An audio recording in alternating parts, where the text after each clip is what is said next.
Hello Libra, Sun, Moon, Rising, and Venus signs. Kamusta kayo? Sana po ay nasa mabuti kayong kalagayan. Welcome back po sa Star Tarot. Kung bago kayo rito, welcome din po kayo. Thank you for your support. And please like, share my videos, and please subscribe po to my channel. Thank you. And leave me a comment kung nakaresonate po kayo sa mga mensahe. So yung first card ninyo is your situation. Your second card is your challenge. Your third card is your advice, and your fourth card is your outcome. So the star is a very beautiful energy. This is a wish fulfillment energy. So unang-una, meron kayong mga wishes, dreams, siguro that are coming to fruition, no, around this time. So napakasaya. This is very hopeful then a period sa buhay ninyo. There is new beginning, there is new optimism then dito na mararamdaman kayo, no, na mai-experience ninyo. Kaya napakaganda as you head towards a new beginning dito sa buhay ninyo. Papunta kayo sa isang maliwanag, isang magandang umaga, no, may naghihintay dito na kumbaga a bright future sa inyo. But the challenge is, yung stability. So, parang hindi ninyo din dito ma-organize yung buhay ninyo. Parang nagkukulang siguro kayo sa support, nagkukulang siguro kayo sa ideas, or maaaring nagkukulang kayo rito sa pagpaplano. Maaaring ganon, no? Baka na-overwhelm kayo ngayon sa mga wishes na nag-come true, sa mga biyaya na dumating sa'yo. Baka na-overwhelm kayo, no? Kaya hindi ninyo maorganisa, hindi ninyo maayos, hindi ninyo mailagay sa tamang kalagyan ang mga sitwasyon. And yung advice sa inyo is Night of Inspiration. Tune in to your intuition. Okay? So, there is a very important message para sa inyo. May mga intuitive messages, intuitive nudges kayo na nare-receive, no? Maaaring pinapadala sa inyo ng Divine Universe, and that is to guide you on how you're going to navigate your current situation. Kasi po pwede rin dito na kaya kayo hindi ninyo maayos, no, yung mga bagay-bagay sa buhay ninyo kasi baka nagmamadali kayo, 'di ba? Baka nagmamadali kayo, hindi kayo nag-iisip, hindi kayo nagdidiskarte, maaaring wala kayong time para dyan. Kaya inimbitahan kayo dito na makinig kayo sa inyong intuition, kasi kahit wala kayong masyadong oras, no, na dumiskarte, kapag nagtiwala lang kayo sa gabay sa inyo ng universe, makakasiguro ka na you will be successful, makakasiguro ka na you will be led towards the right direction, no? And yung outcome ninyo is 7 of Inspiration. So you are being defensive, you are being protective of something, no? So dapat lang, 'di ba, na protektahan mo kung ano yung meron kayo, kung ano yung pinagsikapan mo, pinagtrabahuan mo, anything that is valuable, protektahan mo to, pahalagahan mo to, bantayan mo, 'di ba? Alagaan mo. Okay? Kasi maaari din na may mga tao diyan sa paligid ninyo na alam mo 'yun, pwedeng mambudol, pwedeng mang-scam, pwedeng maloko ka. Kaya tama 'yan, ano? So maybe nararamdaman mo, nafi-feel mo na may mga taong negative sa paligid niyo, kaya ayan, no, nagiging nagiging mapagbantay ka, no? Sa ngayon. So, good luck. So, kuha tayo ng clarifiers dito, and before that, maraming salamat muna sa pag-subscribe sa aking channel. Kung hindi pa kayo nakapag-subscribe, subscribe na po kayo. Please like and share my videos. At saka salamat din sa mga hindi nag-skip ng ads dyan, at sa mga nagpapadala ng donation through Super Thanks. Maraming salamat po. So, the star is being clarified by 6 of Pentacles. Ayan. So, marami pang tutulong sa'yo, no? There are people that are going to help you, whether it is physical help, pwede rin naman na material, pwede rin naman na financial, ang tulong. Kung ano man ang kailangan mo, no, that will be met. Kung ano yung mga kailangan mo sa ngayon na tulong from other people, meron at merong dadating, no, na tulong sa'yo. Kahit resources yan, pera yan, or kailangan mo ng opinion, kailangan mo ng advice ng ibang tao. So, regardless, kahit ano man, ang kailangan mo, maswerte ka, you are blessed kasi there are people that are willing to provide you with the help that you need sa ngayon, no? Kaya, napakaganda. So, si Emperor naman is being clarified by the Empress. And si Empress is a abundant and prosperous energy. So, siguro, ang iba sa inyo din, um, siguro hindi ninyo nagagamit, 'no, ng maayos.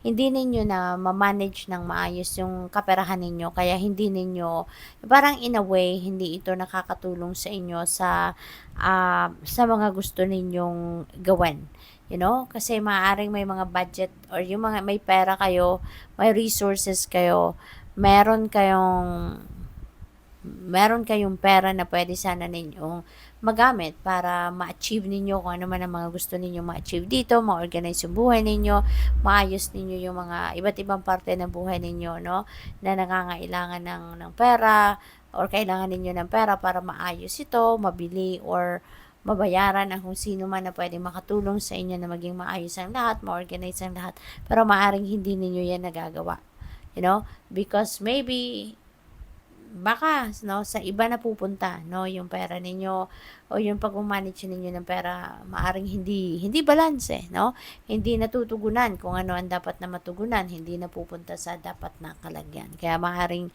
ayun doon kayo nahihirapan, no.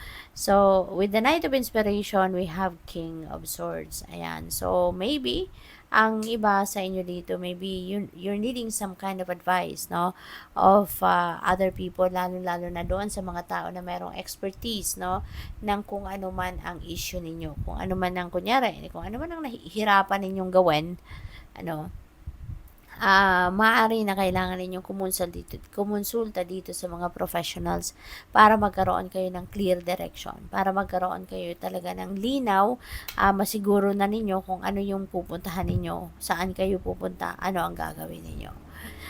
With the Seven of Inspiration, we have Nine of Swords. Ayan, so nai-stress kayo rito. Baka meron dito talaga mga tao na siguro talagang siguro pinaparinig pa sa inyo kung ano yung balak nila or maaaring may mga naririnig ka na, no, na may mga binabalak ang ibang tao sa paligid mo na hindi maganda towards you. Kaya super depensa ka, no? Super pagbabantay ka sa kung ano man ang mga bagay na mahalaga sa iyo, no? Kaya siguro nagwo-worry ka ng sobra-sobra, you are stressing you out, no? It's stressing you out or you're stressing out yourself dito. So, wag naman, no? Libra, wag naman as much as possible kasi mas lalong hindi ka hindi ka makakagalaw ng mas maayos, 'di ba? Kung anxious ka, kung stressed out ka, kung hindi ka nakakatulog na maayos, hindi ka nakakakain na maayos kasi pinoproblema mo, no, ang hindi pa naman problema. Okay? Kasi tama yan, no, na magbantay ka lang, maging mapagmatsyag ka, dapat may diskarte ka kung just in case, di ba? Kung ano man ang gawin nila. So, you need to be ready for anything. Kaya wag mong bigyan ng oras, panahon at attention yung pag-worry, yung pag-i-stress sa sarili mo kasi mas lalong hindi mo mababantayan ang dapat mong bantayan, hindi ka makakadiskarte ng mga bagay na dapat mong diskartehin para maprotektahan mo ang kung ano man ang mga bagay na importante sa'yo. Okay? So, tignan natin kung ano pa ang mga mensahe for you. We have enlightenment. Ayan, you will get the enlightenment that you need, no? Diba sabi kanina, Night of Inspiration, you need to listen, no, to your intuition. Listen and follow what your intuition is telling you. And for sure, mahahanap mo yun, enlightenment, yung kalinawan sa inyong isipan. Plus, no, if you're going to reach out to someone, no, who's embodying the energy of King of Swords, so mas lalong malilinawan ang inyong kaisipan, mas lalo kang mai-enlighten, no, sa kung ano man ang mga bagay na dapat mong gawin sa ngayon. So what else? We have fertility. Ayan, so maaari, no, na ang iba sa inyo rito ay buntes or magbubuntes, no, pwedeng ganun. Meron din tayong Empress energy, di ba? Si Empress is also a mother archetype, no? At ang iba siguro sa inyo talaga dito is already a mom or becoming a brand new mom, no? So, congratulations. So, tignan natin kung ano pa ang mga mensahe para sa'yo.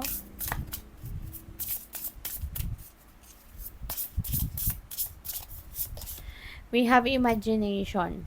Ayan. So, gamitin niyo, no, yung imagination na to manifest, no, whatever it is that you want to manifest. Kasi yung imagination is also one powerful tool, no, in manifestation. Kaya gamitin niyo yan to your advantage. At kapag ginagamit ninyo yung imagination, ayan, kung ano man yung gusto ninyong makita, no, kung ano man ang gusto ninyong mangyari, I mean, gusto ninyong mangyari, ma-manifest ninyo sa buhay ninyo, i-imagine ninyo exactly kung ano yung gusto ninyo at ilagay ninyo yung sarili ninyo doon. As in, ini-experience nyo na kung ano yung sitwasyon na yon or ano man ang bagay na yon. Plus, lagyan mo ng emosyon. Yan, para mas maging makatotohanan, no? As if parang nangyayari na yon. Lagyan ninyo ng emosyon, excitement kayo, excited kayo, masaya kayo, or kung ano pa man ang gusto mong gawin, no, sa bagay na yon or sa sitwasyon na yon kapag nangyari na yon, no? As if nangyayari na, yun ang gawin mo, okay? So, final message ninyo is abundance, no? So, this is really beautiful. Magkakaroon kayo ng masaganang buhay, no?